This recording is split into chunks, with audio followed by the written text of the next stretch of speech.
ñu ngi leen di nuyu te di leen dalal jàmm ci télévision Futur Média comme ni ñu koy defee boobu ba léegi di ànd ak yéen ci ay édition spéciale di jëmale ko ci coronavirus bi nga xamante ni actuellement mu ngi lëmbee àdduna fii ci Sénégal am nañu 79 cas moom la ñu wax ak 8 guéris li nga xamante ni mooy liy dalal xel mooy 8 guéris maanaam juróom-ñetti nit ñu nga xamante ni wér nañu ci feebar bi loolu jar na ñu leeral ko que ni coronavirus dañ koy faj ci Sénégal donc loolu lu am solo la ñu ànd ak ay borom xam-xam yu jëm ci wàllu kër docteur ci plateau bi ñu ngi ci dalal tey professeur Makhtar Camara nekk fële laboratoire de bactériologie virologie Aristide Le Dantec maanaam hôpital Le Dantec nekk itam responsable de la plateforme bactériologie de l'IRSF bi dugg ci test yi bu yàggul ñu ngi leen nuyu professeur.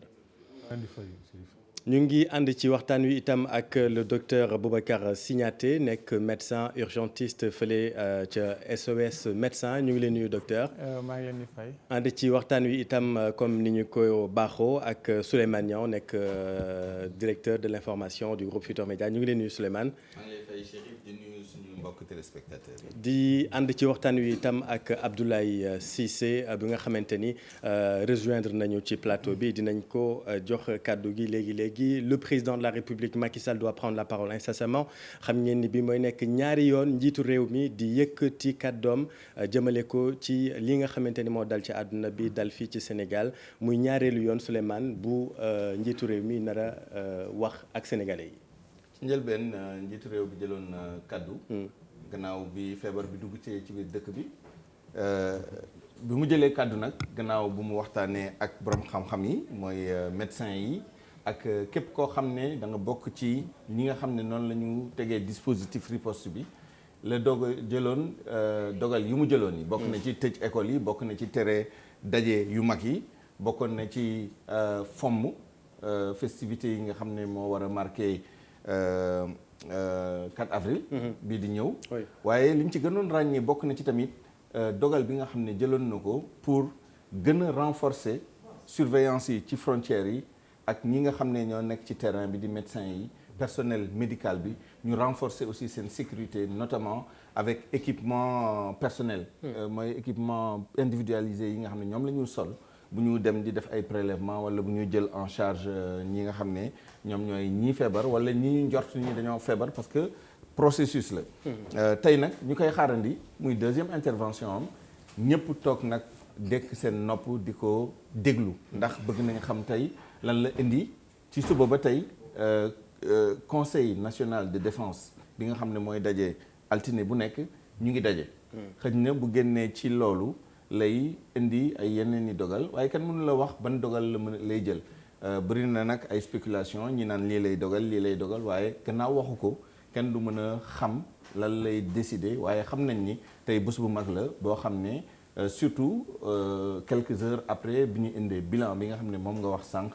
bu ñu fàtte ni tey am nañ fukki cas ak ñaar muy nombre de cas bi gën a mag. waaw parce que fukki cas ak ñaar amaguñ ko ba léegi. waaw fukk ak benn lañ doon am. waaw maximum bi 11 la woon. tey am nañu 12. xëj na eggaguñu sax ñoom dinañ ñu wax ñi nga xam ne docteur professeur Camara ak docteur Signaté xëj na. eggaguñ ci.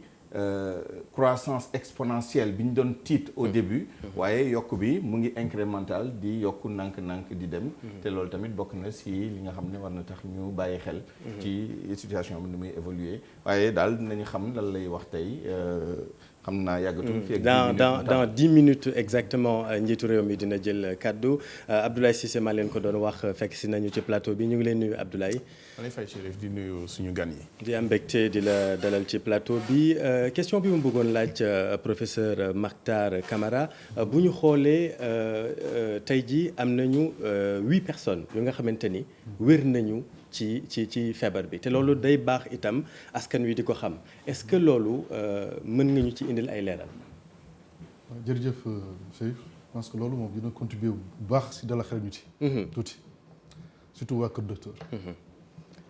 bien que situation bi xaw na carabiner un peu parce que fu mu nekk ni moom n'importe qui peut être porteur du virus que l'on soit symptomatique ou non donc moo tax daal vraiment di nouvelle mën a apporter un peu de baume au cœur.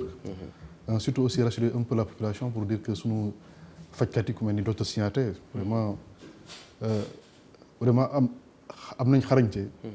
vraiment buy wane ni mën nañ prendre en charge maladie infecté wu. mais nag il faut que askan bi jàppale leen. jàppale leen mooy ñu respecter consigne respecter li leen digal parce que bu ñu demee ba système de santé bi débordé finalement kenn dootu mën a gérer situation bi. Voilà. Docteur Boubacar Signaté ci loolu ba tey est-ce que comme ni ko professeur waxee fu mu toll nii war nañu tiit. waaw war nañ tiit. oui c'est normal tiitaangoo sax mooy tax ñu war a jël suñu matuwaay mun a organiser wu mais sans paniquer nag mais war nañ tiit parce que bu ñu commencé comme li nga doon wax sànq rek xamatuñu kan moo am doomu jàngoro ji parce que li ñu woowee transmission communautaire bi mooy di nga gis koo xam ne am na doomu jàngoro ji te doo xam fi mu ko jëlee ak xëy na ki mu ko wàll. te boo seetloo virus bi nu muy doxee ci mooy période incubation bu ñuy wax noonu mooy période bi ngay am jànkonteel ak virus bi ak moment bi ngay commencé feebar. parce que mun na dem ba fukki fan ak ñeent. léegi nekkatul 14 jours. mën na ko ëpp mun na ko yées comme mun na ko ëpp. oui mais daanaka ci 14 jours yi la nit ñi le scientifique yi d'accord pour l'instant. mooy période d'incubation bi. mais boo amee loolu ça veut dire que virus bi. il a 14 jours d'avance te moment bi ngay commencé feebar fekk tase nga ak virus bi il y a 14 jours avant. donc loolu moo waral croissance exponentielle bi parce que en moyenne ku nekk ñaar wala ñetti nit lay wàll. donc ki nga gis tey mu feebar te mu wàlloon ñaar wala ñetti nit. fukki fan yu weesu ñooñu tamit wàll ñaar wala ñetti nit loolu moo tax lim bi di yokku. C'est normal noonu la war a demee. boo gisee sax cas importé yu ñuy wax pourtant tëj nañ frontières yi y a quelques jours. pourtant ñu ngi continuer di am. ñu ngi soog a manifester wu voilà donc parce que ñooñu dugg nañ avant donc tant que motul 14 jours doo am résultat wu fermeture frontière bi nga defoon y a 14 jours. kon dañu yéex a tëj frontières yi est-ce que mën nañ ko wax. non en fait ça dépend xam nga stade boo toll rek. ci gestion situation yu demee nii. situation boo toll rek da ngay am ay objectifs. bu njëkk ba amul woon ci biir réew mi donc dañ doon fexe mu bañ a dugg bi mu duggee aussi ñi ko njëkk am il faut que ñu seppi leen rapidement balaa ñuy wàll ñeneen yi. donc objectif yi aussi noonu lay changer fu mu nekk nii objectif yi nekkatul tëj frontières yi wala di seppi ñu ko am du moment am na ñoo xam ni. am nañ ko te xamuñu fu ñu ko jëlee. donc là il faut que ñu changer objectif yi. yaa ngi wax sànq ci études yi nga xamante ni mooy ku ko am di nga ko wàll ñaar ba ñetti personnes ñu fàttali ni études yooyu itam ay études européennes la parce que gis nañ ñu ni fii ci Sénégal par exemple cas numéro 5 bi nga xamante ni ñuy fàttali ni moom itam wér na tey cas numéro 5 bi mu ko amee wàll na ko au moins 20 personnes mooy loo xamante ni tamit war na gën a tax ñu bàyyi xel ci cas communautaire yi nga xamante ni ñu ngi koy annoncé démb ba léegi. waaw mais cas yu mel noonu c'est connu. c'est-à-dire bu amee ay épidémies am na benn anglicisme bu ñuy woowe super spreader. super spreader mooy super contaminateur. c'est-à-dire koo xam ni moom bokkul ak ñoo xam ni ñaar wala ñett la ñuy wàll ñoom bu ñuy wàll ay fukk wala en tout cas amul limite boo xam ni moom la ñu amoon. loolu aussi c'est normal loolu aussi mooy inquiéter parfois praticiens parce que ñooñu mënoo leen xàmmee doo xam fu ñu nekk. voilà donc yow boo nee rek ku feebar ñaar wala ñett lay contaminé te nga am benn super contaminateur boo xam ne moom mi ngi wàll lu ëpp loolu donc da ngay juum ci say lim. ñuy fàttali ni Modou Bodi boobu wér na muy lu nga xamante ni itam dañ koy fàttali di xibaar bu neex moom wér na doomam bu am ñaari at bi tamit wér na ñuy xaar est-ce que jabaram yaayu xale bi bokk na ci ñi wéram déet loolu itam jar na ñu leeral ko muy ay xibaar yu am solo. Dans 4 minutes maintenant le président de la République vous parle sénégalais sénégalaise Abdoulaye Cissé wax nañ ci plateau bi les éléments de gravité yi nga xamante ni doon na am solo ci discours officiel bi pour que les gens se rendent compte de la situation est-ce que tey jii yow élément de gravité yooyu noonu moom ngay xaar ci jël parole président de la République. waaw il faut que ñu xaar ko parce que président ni muy construire discours am ci occasion yu mel nii da koy wékk ci li ko techniciens yi di wax.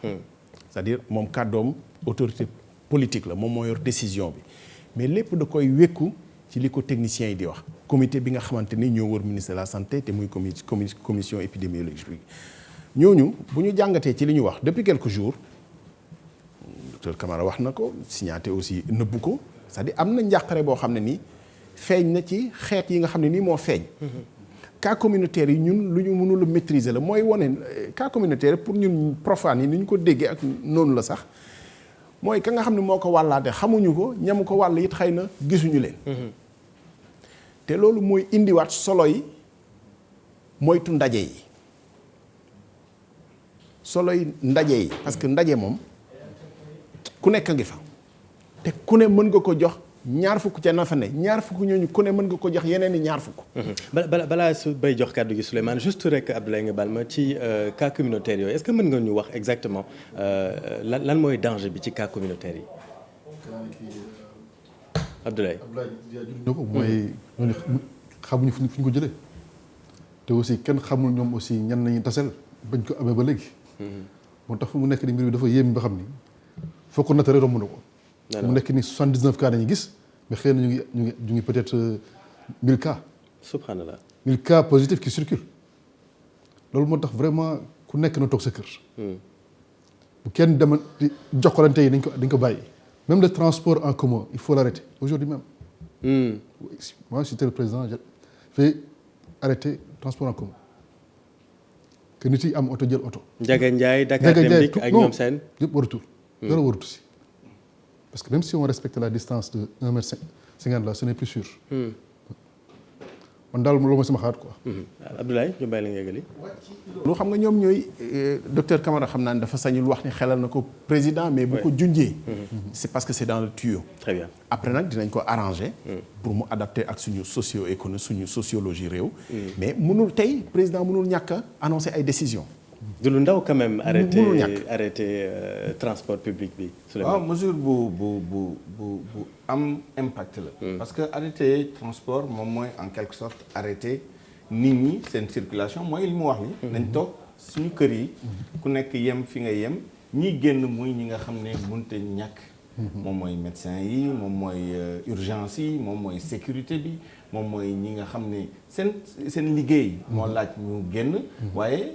vraiment conséquences yu mag lay am parce que économie bi moom mooy taxaw xam nañ ñun ñëpp transport lu muy représenté ci biir économie déplacement yi lu muy représenté déplacement marchandises yi déplacement nit ñi loolu yëpp lu muy représenté ci biir économie effectivement décision lourde de conséquences la te ñu ngi may nopp président de la République pour xam curseur bi mooy li Ablaye wax décision mënut a ñàkk tey waaye fan lay placer curseur bi loolu mooy tey interrogation bi est-ce que dina xuus ba dem ci li nga xam ne xam nañ ni bu ko jëlee dina am conséquence wa illa day continuer de conserver mais il faut pas oublier que am na toujours benn clause bu ñu boole ak décision président moom mooy que ni décision am li ko tënk moom mooy avis spécialiste yi moom mooy comité conseil national de défense bi moom mooy comité coordination yi am yëpp au niveau régional au niveau départemental au niveau national surtout ñu ngi tenir ay réunions ñii 2 fois par semaine ñii 1 fois par semaine ñii en permanence ñu ngi mobiliser wu ñooñu ñëpp ñu ngi koy remonter ay informations waaye leader noonu lay demee leader day am benn moment boo xam ne yow dañu lay jox ay informations kese.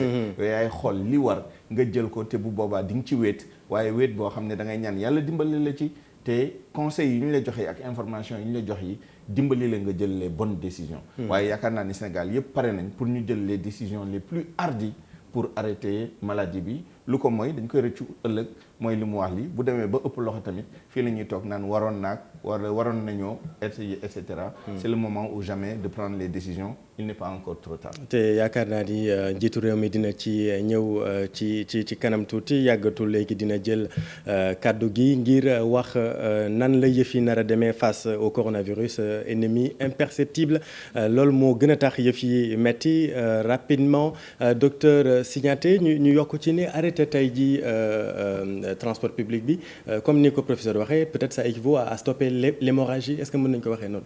waaw mën nañ ko waxee parce que fépp foo xam ni nit ñi essayé nañ yeneen moyens yeneen technique ils ont presque tous fini par tout arrêter. Maintenant discussion bu nit ñi di am fii mooy suñu mode de vie suñu niveau économique au niveau cellule familiale suñu dépendance surtout suñu gestion vie quotidienne am na ñu bëri ils vivent au jour le jour donc loolu mun na nekk un frein mais à un moment soit ñu arrêter complètement pendant 2-3 semaines soit on sera obligé d'arrêter de toute façon au bout avec les conséquences qu'on aurait pu éviter avant. Après discussion yi bëri na entre médecins yi entre am na ñuy proposer sax ay solutions intermédiaires on va dire pour disons on va dire au lieu ñu tëj yëpp mun nañ tëj régions yi par exemple. kenn du génn parce que Dakar waa bañ a génn Dakar je pense que du ko lor lu bëri ki dëkk Kaolack bañ a génn Dakar du ko lor lu bëri. mais suñu confiner régions yi nga xam ne ay convoyeurs rek ñooy circuler wala ñu yóbbu ay marchandises wala ñuy yóbbu li ñuy lekk et puis par famille ñu permettre kenn génn jënd li mu soxla dugaat voilà loolu c'est une solution intermédiaire mais voilà c'est amul kenn amul boo xoolee sax yeneen pays yëpp am na ñoo xam ne ils ont choisi bañ a tëj ñëpp mais tester ñëpp. ñii am doomu jàngoro ñii seppi leen. am ñoo xamante ni immunité collective moom la ñuy développer. voilà donc amul benn plan voilà benn technique boo xam ni ku nekk daal da ngay xool sa situation nu mu mel sa am nu mu mel sa doole fu mu toll nga xool ak sa population noo ko mënee adapté. ñu ngi ñuy leeral itam ni am na ñaari cas ci yi ñu wax tey am na ñaari cas yu nga xamante ni signalé nañ ko fële ca Rufisque donc muy xibaar bi nga xamante ni itam jot nañ ko ñu jot ko leeral ci mesures yi ñuy jël comme ni ko docteur waxee est-ce que jàpp nga ni sunu mode sociologique fii Sénégal est-ce que confinement ou pas ban mode moo ci gën tey. Confinement total moom je pense que mën na xaar tuuti quoi. comme nu mu ko waxee rek man je l'ai dit aussi ce matin yaakaar naa ne tey jii moom dina jël mesure pour ñu tëj région yi. dama dikk interurbain bi. yaakaar naa ni moom loolu moom il faut ñu dakkal ko. sinon région yëpp ay touché. te bis bu région yëpp touché moom. ce sera incontrôlable. am nañu région yi nga xamante ni ñoom ñoo touché ñu bàyyi la nga yeggali Souleymane on va revenir là-dessus ci région yi nga xamante ni ñoom ñoo 6 régions. 6 régions. 6 régions. oui. donc vraiment fu mu nekk nii il faut tout faire pour circonscrire propagation si yeneen régions yi.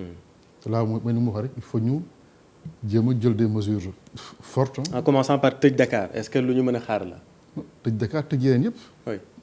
kenn du génn sa région. ku nekk toog fi nga peut-être ñu may leen ab diir ab fan wala ñaari fan. ñu war a dellu seen dëkk et quand yaakaar naa ne mesure boobu mënu ñàkk quoi. à peu près combien de temps. ça vraiment ñoom ñooy apprécier ñoom ñoo xam ñoom ñooy am nañu ay données yoo xam ne ñun amuñu ko. ñoom ñooy apprécier. waaw en fait li ëpp solo aussi mooy. ñu expliquer nit ñi c'est-à-dire décision booy jël rek. il faut nga expliquer ko nit ñi ñu comprendre lu tax. parce que boo leen ne bu leen génn. 15 jours wala bu leen génn 3 semaines. 3 semaines yi ça tombe pas du ciel comme ça il faut que nga expliquer leen. virus bi nu muy fonctionner la. c'est-à-dire comme période d'incubation bi c'est 14 jours. mais au bout de 3 semaines. virus bi soit day jàll ci keneen pour am beneen cycle 3 semaines. soit day dee ci ku mu nekk. majorité bi nag ci soj wala signes simple yi lay yem. du leen def leneen. 15 ba 20% yi ñooy aggravé wu. donc 80 à 85% yi bu ñu desee seen kër du leen wàññil dara. donc bu ñu toogee seen kër au bout de 15 jours soit am nañ virus bi ils vont développer la maladie durée maladie bi du weesu une semaine 5 jours 6 jours la soit da ngay wér mu jeex mu yem foofu soit da ngay aggravé wu ñu ñëw jël la yóbbu la fi ñu lay fajee. réanimation. voilà donc 3 semaines yi pour loolu la bu 3 semaines yi jotee nag. soit feebar nga wér nga des nga sa kër mais wàlloo ko keneen. permettre au virus bi mu changer autre dem di defaat beneen cycle 3 semaines. donc en fait 15 jours ak 3 semaines ci loolu la ñuy. loolu la ñu koy basé wu. mais loolu il faut que nit ñi comprendre ko pour lan. sinon duñ ko. duñu respecter décision yi nga xamante ni. moom la njiitu réew mi nar a jël ñu fàttali ni ñu ngi xaar la prise de parole du chef de l'État et que comme ni ko docteur waxee toutes les décisions seront étayées scientifiquement si j'ai bien compris c'est de ça qu'il s'agit rapidement Souleymane ci région yi nga xamante ni ñoom la virus bi laal jamono yi Dakar bokk na ci. Dakar bokk na ci. Thiès bokk na ci. Ziguinchor. Saint-Louis bokk na ci. Diourbel bien naturellement puisque foofu la Touba nekk. yaakaar naa ak Kolda si je ne m'abuse avec les cas de Vélingara. Abdoulaye am na loo ci bëggoon yokk. ak Ziguinchor également. Ziguinchor oui li ma bëggoon yokk rek difficulté genre décision yi mooy combien de temps ça doit durer. pays yi ñu gën a développé sax ñaanuñu yàlla tëj frontières aériennes yi avion yëpp taxaw tënk économie durée 3 semaines 1 mois ba bu ñu cee jógee di prolonger waat en fait c'est ça la grande difficulté maintenant dafa am lu am dañoo xamul kañ la épidémie bi jeex parce que mun nga jël exemple Sénégal bu ñu xeexoon ak virus ba ne amatuñu 0 cas est-ce que projeté wu nañ ci cas yaa ngi ci àdduna bi est-ce que mënu fi duggaat. lu nekk mun na nekk c'est-à-dire mooy wane ni communauté scientifique bi ñoom ñu ngi liggéey fii mais ñu ngi liggéey ensemble pour parce que en fait lu ñu war a jeexal la ci àdduna bi. mën nga ko jeexal fii bu jeexul Gambie wala feneen tu es toujours voilà susceptible exposé léegi loolu mooy difficulté moo tax aussi faut prévoir que ça va durer peut-être balaa boobu nag enjeu bi technicien scientifique yi ñu trouver soit vaccin wala loo xam ne nii mooy garab bi. ñu ngi ci yoon bi mais mën na gudd. mën na gudd oui Souleymane. ñaari difficulté yu ma gis moom mooy li docteur Doundiou sànq moom mooy calibrer déjà mesures yi pour mu bañ a nekk mesures yu ëpp mu bañ a nekk tamit ay mesures yu néew par rapport ak gravité situation boobu benn difficulté la. beneen bi moom mooy cohérence d'ensemble des mesures parce que ba léegi nii ay mesures isolées rek la ñu wax.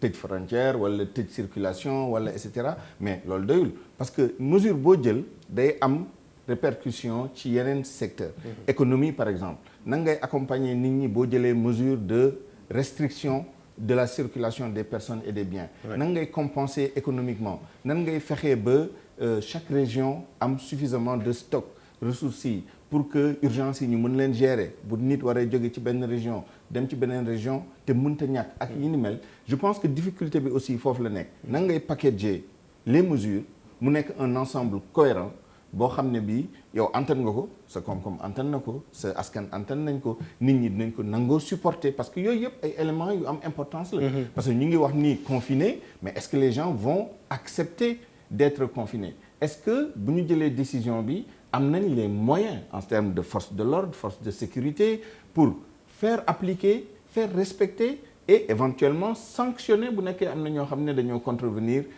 aux mesures qui ont été prises loolu yëpp nag yaakaar naa moom mooy difficulté au-delà de li Abdoulaye wax moom mooy avoir vraiment un paquet de mesures non surdimensionnées non sous-dimensionnées mais vraiment adapté à la situation ba pare nag mu am cohérence d'ensemble. Est-ce que les gens vont accepter d'être confinés en même temps j'ai envie de dire professeur dafa benn amuñu choix tey jii il faut que ñu accepter pour pouvoir s'en sortir.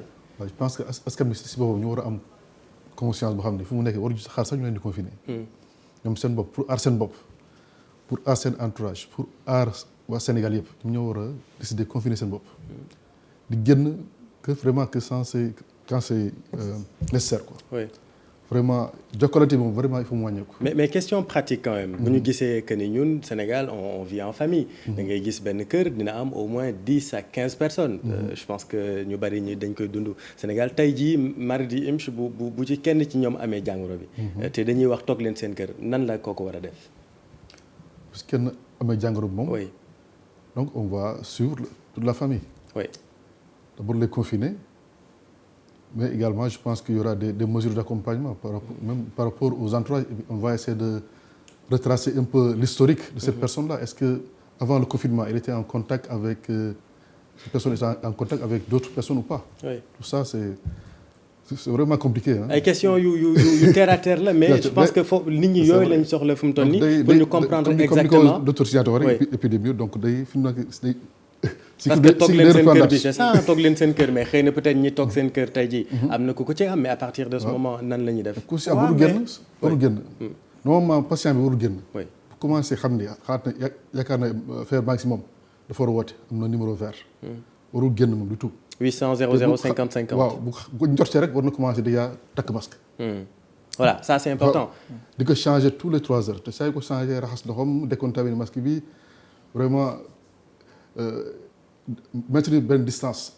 entre les autres membres de la famille. voilà ça c'est important par exemple koo xamante ne tey jii am nga symptômes yi commencé nga sa yaram tàng wala ngay sëqat ak ñoom seen li ngay war a njëkk a def. mooy sol masque comme le premier cas ni mu ko defee ba tax moom ñuy fàttali ni wàllul njabootam. le premier cas bu nekk bu dëkkoon Almadies. le premier cas importé voilà. en fait loolu aussi ça avant ñuy delluwaat ci premier cas bi comme sànq ni nga waxoon rek. xam nga lépp dafa am logique boo jëlee par exemple benn famille comme ni nga ko waxee benn famille bu 10-15 personnes ils sont chez eux mu am kenn ku ko ci am dañuy delluwaat juste ci définition de cas yi cas possible ak cas probable. ñooñu ñeneen membre famille bi dañ daal di nekk ay cas probable parce que ils ont au sein de la famille un cas testé positif ñooñu ils deviennent tout de suite des cas probables da nga leen di testé ñoom ñëpp ñu mu ci wàll nga seppi leen ñu mu ci wàllu ñooñu la ñuy yóbbu ci centre de traitement yi centre de traitement ambulatoire yi parce que centre de traitement ambulatoire yi c'est pas faj leen de façon étiologique faj cause bi non c'est faj leen de façon symptomatique xaar ba moment boo xam ni dootuñu wàll kenn ñu soog leen bàyyi ñu ñibbi donc logique bi loolu rek lay topp boo confiné nga am au sein d'une famille benn cas boo xam ni dafa feebar parce que moom 14 jours la de toute façon. du weesu 14 jours. 14 jours yi moom dina manifesté wu donc bu manifesté woo nga testé ko bu positive nga testé ñeneen yi. ñu ko ci am nga génne la ñu ko ci amul ñu des foofu en ce moment ce ne sera plus un confinement à domicile pour tout le pays. Oui. Mais ce sera un confinement à domicile pour le reste de cette famille-là. Donc ce sera plus facile à gérer comme ça nit ñi bu ñu ko commencé. jërëjëf docteur dinañ ñëwaat sénégalais sénégalaise le président de la République vous parle.